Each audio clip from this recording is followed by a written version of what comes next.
کافی مالدار تھا، اس کے چرچے بہت تھے۔ اس کی صرف ایک بیٹی تھی اور کوئی اولاد نہیں تھی۔ تو جب بیٹی جوان ہوئی تو بیٹی کا شادی کے بارے میں وہ سوچنے لگا کہ بیٹی کی شادی کر دیں، کوئی اچھا رشتہ مل جائے تو بیٹی کو بیاہ دیں۔ کافی رشتہ تلاش کرتا رہا لیکن کوئی اچھا رشتہ نہیں ملا۔ آخر کار اس کا ایک دوست تھا، وہ بھی بہت مالدار تھا۔ ایک دن اس کے گھر پہ آیا، جب بیٹھ کے بات چیت ہونے لگی تو وہ رشتوں کی باتیں نکل آئیں۔ دوست تھا، جان پہچان تھی اور اپنے لیول کا تھا۔ ویسے تو لیول نہیں لگانا چاہیے اور مالداری یہ سب نہیں دیکھنا چاہیے، رشتہ نیک ہو وہ دیکھنا چاہیے، لیکن وہ مالدار بھی تھا اور نیک بھی تھا۔ اب یہ والا جو مالدار انسان تھا بیٹی کا اچھا نیک رشتہ تلاش کر رہا تھا، سوچ رہا تھا کہ اگر مالدار نہ بھی ہوگا تب بھی کوئی دقت نہیں ہے، نیک ہونا چاہیے۔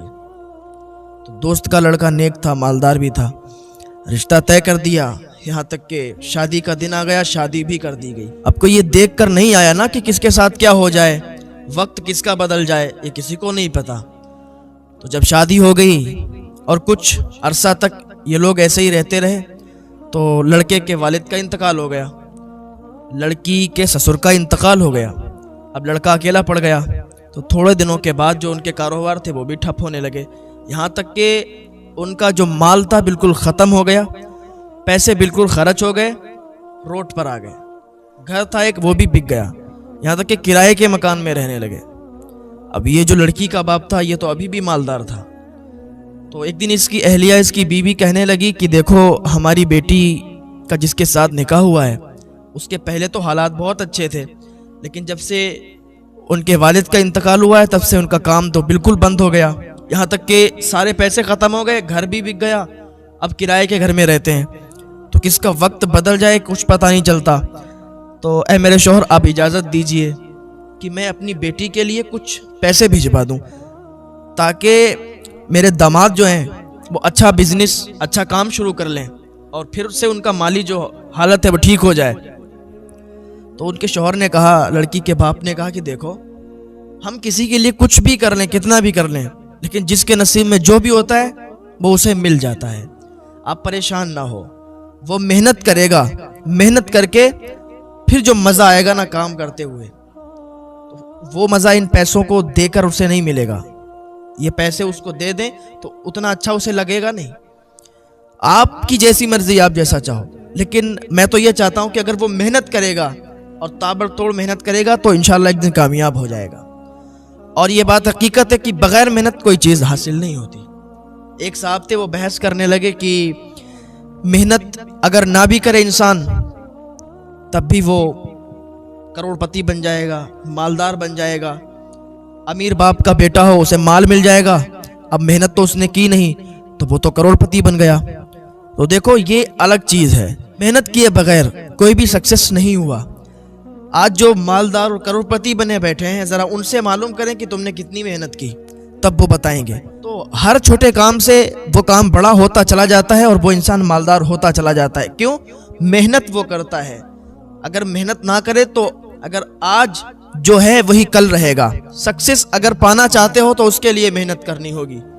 تو میں عرض کر رہا تھا، یہ جو لڑکا تھا یہ محنت میں لگ گیا، محنت کرنے لگا، بہت زیادہ محنت کرتا رہا۔ ایک دن اس کی ساس یعنی لڑکی کی ماں، اس نے سوچا کہ کسی طریقے سے میں اپنے داماد تک پیسے پہنچاؤں، تو اس نے ایک دن دعوت پہ داماد کو اور اپنی بیٹی کو بلایا۔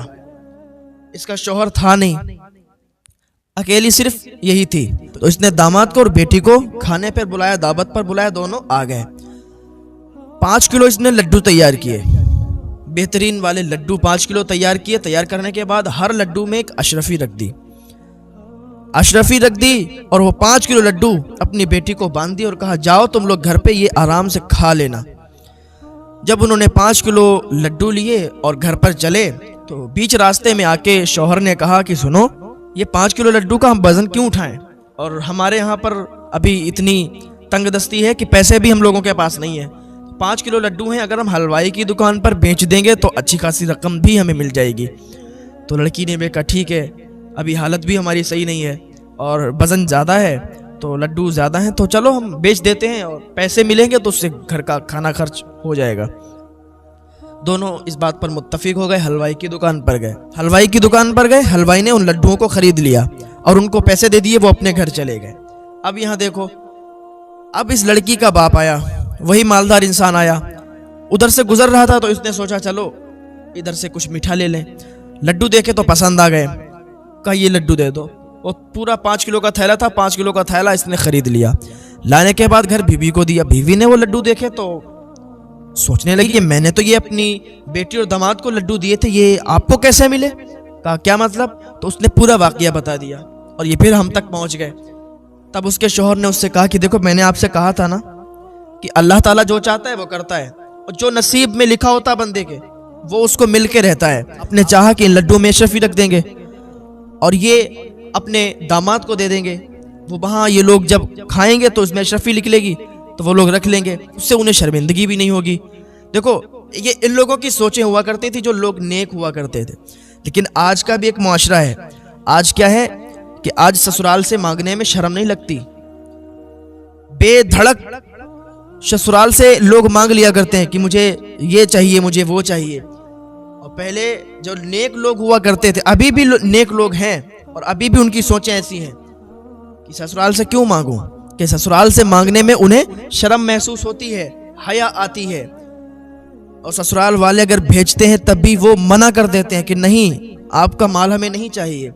اس لڑکے نے بھی پہلے منع کر دیا تھا، ان لوگوں نے جب زور کیا کہ تم لے لو، تم کوئی بزنس شروع کر لو، تو اس نے منع کر دیا تھا۔ تبھی یہ ترکیب سوچی تھی کہ لڈوؤں کے اندر اشرفی کو رکھ دیں گے تو وہ آرام سے ان کو مل جائے گی اور وہ ان کو حیا بھی نہیں آئے گی، شرم نہیں آئے گی۔